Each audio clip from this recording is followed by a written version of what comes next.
என் பெற்றோர் என் சிறு வயதிலேயே இறந்து விட்டதால் நான் என் பாட்டியுடன் மட்டுமே வசித்து வந்தேன். என் பாட்டி ஒரு பெரிய வீட்டில் பாத்திரங்கள் கழுவுவது, கூட்டி பெருக்குவது போன்ற வேலைகளை செய்து வந்தார். எங்கள் பொருளாதார நிலைமை மிகவும் மோசமாக இருந்தது. ஒரு நாள் பாட்டிக்கு மிகவும் உடல்நிலை சரியில்லாமல் போனது. அதனால் அவருக்கு பதிலாக நான் வேலைக்கு செல்ல வேண்டி இருந்தது. நான் தினமும் அந்த எஜமானியின் வீட்டிற்கு வேலைக்கு செல்வேன். ஒரு நாள் எஜமானிக்கு கால் மிகவும் வலித்தது. அவள் என்னை கூப்பிட்டு, குணால், என் கால் ரொம்ப வலிக்குது, கொஞ்சம் கால் பிடித்து விடுறியா என்று கேட்டாள். அந்த வேலைக்கு அவள் எனக்கு தனியாக பணம் கொடுக்கவிருந்தாள். அதனால் நான் தயக்கமின்றி சரி என்றேன். நான் அலமாரியில் இருந்த தைலத்தை எடுத்து அவள் காலுக்கு போட்டு பிடித்துவிட ஆரம்பித்தேன். அப்போது அவள், என் கை கால்கள் முழுவதும் வலிக்கிறது, கொஞ்சம் பிடித்து விடுகிறாயா? இந்த வேலைக்காக நான் உனக்கு நல்ல பணம் கொடுப்பேன் என்றாள். வயதான எஜமானி என்று நான் அவளுக்கு இரக்கப்பட்டேன். ஆனால் நான் அவள் கை கால்களை பிடித்து விட ஆரம்பித்த போது நிலைமை வேறு விதமாக மாறியது. என் பெயர் குணால். நான் பிறந்த 1-2 வருடங்களிலேயே என் பெற்றோர் ஒரு பேருந்து விபத்தில் இறந்துவிட்டனர். என் பாட்டி தான் என்னை வளர்த்தார். அவரே என்னை சிறுவயதிலிருந்தே வளர்த்தார். அவர் மற்றவர்களின் வீடுகளில் பாத்திரம் கழுவுவது, கூட்டி பெருக்குவது மற்றும் சமைப்பது போன்ற வேலைகளை செய்து வந்தார். அந்த வருமானத்தில் தான் நாங்கள் பிழைத்தோம். நான் நன்றாக படித்திருந்தேன். ஆனால் கொரோனா பெருந்தொற்று காலத்தில் என் வேலை போய்விட்டது. நான் வீட்டிலேயே இருக்க வேண்டியிருந்தது. வேலைக்காக நான் மிகவும் முயற்சி செய்தேன். ஆனால் எதுவும் பலனளிக்கவில்லை. இதனால் நான் மிகவும் சோர்வடைந்தேன். பாட்டி வயதானவர். தினசரி வேலை அவரது ஆரோக்கியத்தை பாதித்தது. அவர் வேலை செய்வதை பார்த்து எனக்கு மிகவும் வருத்தமாக இருக்கும். ஒரு நாள் அவருக்கு மிகவும் உடல்நிலை சரியில்லாமல் போனது. அதனால் அவர் வேலைக்கு செல்ல முடியவில்லை. அப்போது எஜமானி பாட்டியின் மொபைலுக்கு போன் செய்தாள். நான் போனை எடுத்து, பாட்டிக்கு இன்று உடல்நிலை சரியில்லை, சில நாட்கள் வேலைக்கு வர முடியாது என்று சொன்னேன். எஜமானி, அவள் வரவில்லை என்றால் நான் வேறு வேலைக்காரியை வேலைக்கு அமர்த்து கொள்வேன் என்றாள். நான் உடனடியாக, நான் சில நாட்கள் அவருக்கு பதிலாக வேலைக்கு வந்தால் போதுமா என்று கேட்டேன். எஜமானி சிறிது நேரம் மௌனமாக இருந்தாள். பிறகு, உனக்கு எல்லா வேலையும் தெரியுமா என்று கேட்டாள். நான், ஆம், பாட்டியிடம் இருந்து நான் எல்லாவற்றையும் கற்றுக்கொண்டேன். சூழ்நிலை எனக்கு எல்லாவற்றையும் கற்றுக் கொடுத்து விட்டது என்றேன். அவள் சம்மதம் தெரிவித்தாள். பிறகு நான் என் பழைய துணிகளின் மூட்டையை எடுத்துக்கொண்டேன். கிழிந்த செருப்புகளை அணிந்து கொண்டு எஜமானியின் வீட்டை நோக்கி புறப்பட்டேன். கதவு பூட்டப்பட்டிருந்தது. நான் கதவை தட்டினேன். எஜமானி கதவை திறந்தாள். என்னை பார்த்து சில வினாடிகள் ஆச்சரியப்பட்டாள். அவள், நீ யார் என்று கேட்டாள். நான், தினமும் உங்கள் வீட்டிற்கு வேலைக்கு வரும் பாட்டியின் பேரன் நான். உங்களிடம் போனில் பேசினேன் என்றேன். நான் பார்ப்பதற்கு அழகாக இருந்ததால் அவள் ஆச்சரியத்துடன் என்னை பார்த்தாள். அவள், நீ அந்த பாட்டியின் பேரனா? என்னால் நம்ப முடியவில்லை என்றாள். பிறகு அவள் என்னிடம் வேலைகளை பற்றி சொன்னாள்.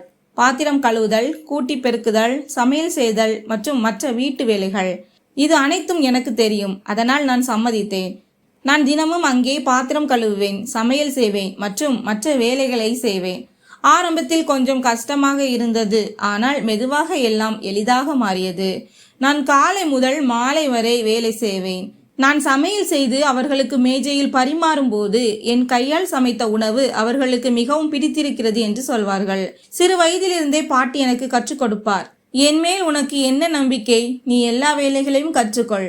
வேலை ஒருபோதும் வீண் போகாது. ஒரு நாள் காலை நான் எப்போதும் போல அதிகாலையில் வேலைக்கு வந்தேன். நான் அவருக்காக காலை உணவை தயாரித்தேன். அவர் காலை உணவை உண்டார். நானும் மதிய உணவை தயாரிக்கும் போது வேலையை செய்தேன். எல்லாவற்றையும் விரைவாக முடித்துவிட்டு நான் பாத்திரங்களை கழுவினேன். மெதுவாக மதியமானது. திடீரென்று எஜமானி தன் அறையில் இருந்து என்னை கூப்பிட்டாள். நான் அப்போது ஹாலில் இருந்தேன். நான் உடனடியாக எழுந்து அவள் அறைக்கு சென்றேன். அவள், என் ஒரு கால் ரொம்ப வலிக்கிறது, கொஞ்சம் கால் பிடித்து விடுகிறாயா என்று கேட்டாள். நான் கொஞ்சம் தயங்கினேன். ஏனென்றால் இது எனக்கு புதிய வேலை. எஜமானியும் வயதானவர். ஆனால் இதுவும் சேவை வேலையின் ஒரு பகுதிதான். அதற்காக பணமும் கிடைக்கும். அதனால் நான் மறுக்கவில்லை. நான் அலமாரியிலிருந்து தைலம் பாட்டிலை எடுத்துக்கொண்டு அவள் அருகில் சென்று அமர்ந்தேன். நான் அவள் காலை என் கையில் எடுத்து மெதுவாக தைலம் போட்டு தேய்ச்சிவிட ஆரம்பித்தேன். அவருக்கு சற்று ஆறுதல் கிடைத்தது. அவள், சரி, இப்போது வலி கொஞ்சம் பரவாயில்லை என்றாள். தைலம் பாட்டிலை அங்கேயே வைத்துவிடு என்றாள். நான் தைலம் பாட்டிலை வைத்துவிட்டு மீண்டும் தோட்ட வேலை செய்ய ஆரம்பித்தேன். மாலை நேரத்தில் எஜமானி மீண்டும் என்னை கூப்பிட்டு, என் கால் மறுபடியும் வலிக்க ஆரம்பித்து விட்டது, இன்னொரு முறை கொஞ்சம் கால் பிடித்து விடு. மதியம் நீ தைலம் போட்டு கால் பிடித்து விடும்போது எனக்கு மிகவும் நிம்மதியாக இருந்தது. ஆனால் இப்போது வலி மீண்டும் அதிகமாகிவிட்டது என்றாள். நான் அவள் மீது இரக்கப்பட்டேன். நான் மீண்டும் தைலம் பாட்டிலை எடுத்துக்கொண்டு சென்றேன். அவள் சோஃபாவில் உட்கார்ந்திருந்தாள். நான் அவள் காலில் தைலம் போட்டு காலை நன்கு பிடித்து விட்டேன். எஜமானி சொன்னால், உன் கைகளில் ஏதோ ஒரு மந்திரம் இருக்கிறது பார். காலையில் நீ கால் பிடித்து விட்ட போது எனக்கு மிகவும் நிம்மதி கிடைத்தது. வலி பறந்து விட்டது. இப்போது லேசாகத்தான் வலிக்கிறது என்றாள். எனக்கு ஏதோ வித்தியாசமாக தோன்றியது. நான் அவள் காலை பிடித்து கொண்டிருந்த போது அவள் திருட்டுத்தனமாக என்னை பார்த்து கொண்டிருந்தாள். எனக்கு அங்கிருந்து எழுந்து போக வேண்டும் என்று தோன்றியது.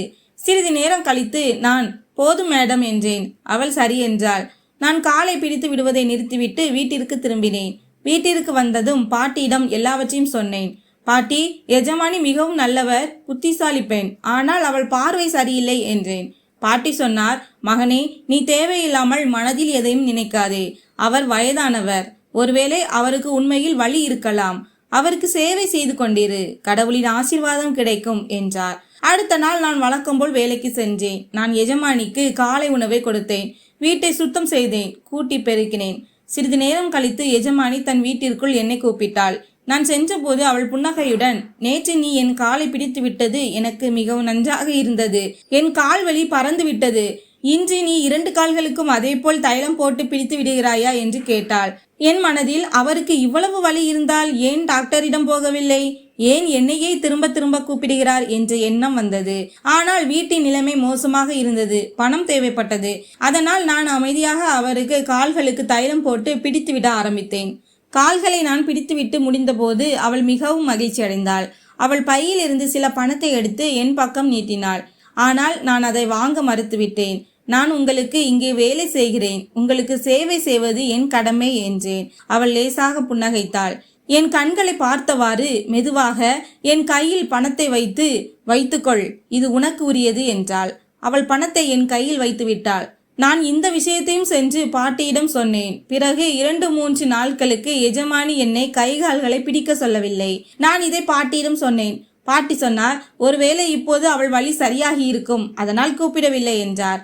ஒரு நாள் மதியம் சுமார் 3 மணி அளவில் எஜமானி கூப்பிட்டாள். குணால், கொஞ்சம் டீ போட்டு கொண்டு வா என்றாள். நான் அவருக்காக டீ போட்டுக்கொண்டு அறைக்கு சென்றேன். அவர் என்னை உட்கார சொல்லி, என் கால் மீண்டும் வலிக்க ஆரம்பித்து விட்டது. என் கால் கை முழுவதும் பிடித்து விடுகிறாயா என்று கேட்டாள். நான் சரி, நீங்கள் படுத்துக் கொள்ளுங்கள், நான் கை கால் பிடித்து விடுகிறேன் என்றேன். ஆனால் அவள் சில வினாடிகள் மௌனமாக இருந்துவிட்டு, இல்லை, நீ இப்போது போ, மாலையில் வா. மாலையில் நீ மருந்து போட்டு பிடித்து விட்டால் எனக்கு இரவில் நன்றாக தூக்க வரும் என்றாள். உன் பாட்டியிடம் சொல்லிவிடு, இன்றைய வேலைக்கு நான் உனக்கு தனியாக பணம் கொடுப்பேன் என்றாள். நான் சம்மதம் சொல்லிவிட்டு வீட்டிற்கு சென்றேன். வீட்டிற்கு சென்று பாட்டியிடம் எல்லாவற்றையும் சொன்னேன். பாட்டியும், போய் வாய் மகனே, பணம் கிடைத்தால் செய்து கொடு, இதுவும் ஒரு சேவைதான் என்றார். மாலையில் நான் 7 மணிக்கு மீண்டும் எஜமானியின் வீட்டிற்கு சென்றேன். நான் அவருக்காக உணவு சமைத்தேன். 8:30 மணிக்கு அவள் உணவு சாப்பிட்டு விட்டு, இன்று உன் வேலைக்காக நான் உனக்கு நல்ல பணம் கொடுப்பேன் என்றாள். எந்த வேலைக்காக அவள் இவ்வளவு பணம் கொடுக்க போகிறாள் என்று நான் யோசனையில் இருந்தேன். நான் ஹாலில் உட்கார்ந்து அவள் எப்போது அழைப்பாள் என்று காத்திருந்தேன். சிறிது நேரம் கழித்து அவள் அழைத்தாள். இன்று என் கை கால் முழுவதும் பிடித்துவிடு. உன் கைகளில் உண்மையிலேயே நிறைய மேஜிக் இருக்கிறது. உன் சேவையால் எனக்கு மிகவும் நிம்மதியாக தூக்கம் வருகிறது என்றாள். இது எனக்கு சற்று விசித்திரமாக தோன்றியது. ஆனால் ஏழ்மைக்கும் சூழ்நிலைக்கும் முன் எல்லாம் தலை வணங்குகிறது என்று சொல்வார்கள் அல்லவா? அவள், போ, என் மேக்கப் அறையிலிருந்து தைலம் பாட்டிலை எடுத்து கொண்டு வா என்றாள். நான் தைலம் பாட்டிலை கொண்டு வந்தேன். அறையில் நல்ல வாசனை இருந்தது. அவள் அறையில் வாசனை திரவியம் உபயோகித்திருந்தாள். இதனால் வீடு முழுவதும் மணத்தது. எனக்கு விசித்திரமாக இருந்தது. ஆனால் சூழ்நிலையின் காரணமாக நான் அமைதியாக இருந்தேன். அவள் மிகவும் நிம்மதியாக இருந்தாள். நான் அவள் கைகாலிகளை பிடித்து கொண்டிருந்த போது அவள் முகத்தில் ஏதோ ஒரு வித்தியாசம் இருந்தன. சிறிது நேரம் கழித்து அவள் எழுந்து உட்கார்ந்தாள்.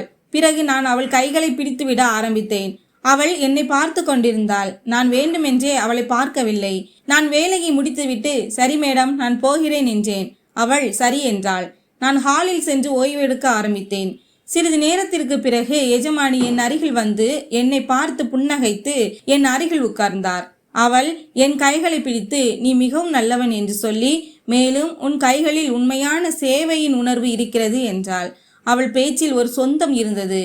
நான் என் வேலையை தான் செய்கிறேன் என்று மட்டும் சொன்னேன். அந்த 60 வயதான எஜமானி, குணால், எனக்கு உன்னை மிகவும் பிடித்துள்ளது. நீ என்னை திருமணம் செய்து கொள்வாயா என்று என்னிடம் கேட்டார். நான் அதிர்ச்சி அடைந்தேன். இரவு எல்லாம் மிகவும் அமைதியாக இருந்தது. நிலா வெளிச்சம் அறைக்குள் வந்தது. என் மனதில் பயமும் வருத்தமும் இருந்தது. இப்போது என்ன செய்வது என்று எனக்கு புரியவில்லை. நான் வேகமாக அங்கிருந்து வெளியேறினேன். என் வீட்டிற்கு சென்று நேராக பாட்டியிடம் எல்லாவற்றையும் சொன்னேன். பாட்டி என்னை பார்த்து மிகவும் பயந்து, என்ன ஆச்சு மகனே என்று கேட்டார். நான் அவரிடம் எல்லாவற்றையும் சொன்னேன். அவள் மிகவும் துக்கமடைந்து, நீ இனிமேல் அங்கு வேலைக்கு போகக்கூடாது என்றார். அடுத்த நாள் பாட்டி தானே எஜமானி வீட்டுக்கு போய் பேசுவது என்று முடிவு செய்தார். அடுத்த நாள் காலையில் அவள் வீட்டுக்கு சென்று நேராக, நீ என் பேரனிடம் ஏன் இப்படி பேசினாய் என்று கேட்டார். உன் வயது என்ன? என் பேரனின் வயது என்ன? உன் மகன் போல இருக்கும் என் பேரனை நீ எப்படி திருமணம் செய்து கொள்ள முடியும் என்று கேட்டார். எஜமானியின் முகம் தொங்கி போனது. அவள், நான் பெரிய தவறு செய்து விட்டேன். என் கணவர் சென்ற பிறகு நான் தனியாகி விட்டேன் என்றாள். அவள் கண்களில் உண்மையான வருத்தம் இருந்தது. அவள் பாட்டியிடம் மன்னிப்பு கேட்டாள். சில நாட்களுக்கு பிறகு அவள் எங்கள் வீட்டிற்கு வந்தாள். அவள் பாட்டியிடமும் என்னிடமும் கைகூப்பி, நான் மிகப்பெரிய தவறு செய்துவிட்டேன், இதற்கு நான் பிராயச்சித்தம் செய்ய வேண்டும் என்றாள். அவள் எனக்காக ஒரு பெண்ணை தேடி எனக்கு திருமணம் செய்து வைத்தாள். தன் சொத்தில் பாதியை என் பெயருக்கு எழுதி வைத்தாள். பாட்டி இன்னும் அவர் வீட்டிற்கு சென்று வேலை செய்து வந்தார். சில வருடங்களுக்கு பிறகு எஜமானி இறந்து விட்டாள். அவள் தன் உயிலில் அந்த வீட்டையும் பாட்டியின் பெயருக்கு எழுதி வைத்திருந்தாள். எஜமானியின் கணவர் முன்பே இறந்து விட்டிருந்தார். இதனால்தான் அவள் தனியாகவும் பலவீனமாகவும் இருந்தாள். அவர்களுக்கு குழந்தைகளும் இல்லை. ஆனால் எஜமானி தன் தவறை உணர்ந்து தன் செயல்களுக்கு பிராயச்சித்தம் செய்து எங்களுக்கு மகிழ்ச்சியை கொடுத்தாள். இப்போது நான் ஒரு வேலைக்காரனை போல வேலை செய்த அதே வீடு என் சொந்த வீடாக மாறிவிட்டது.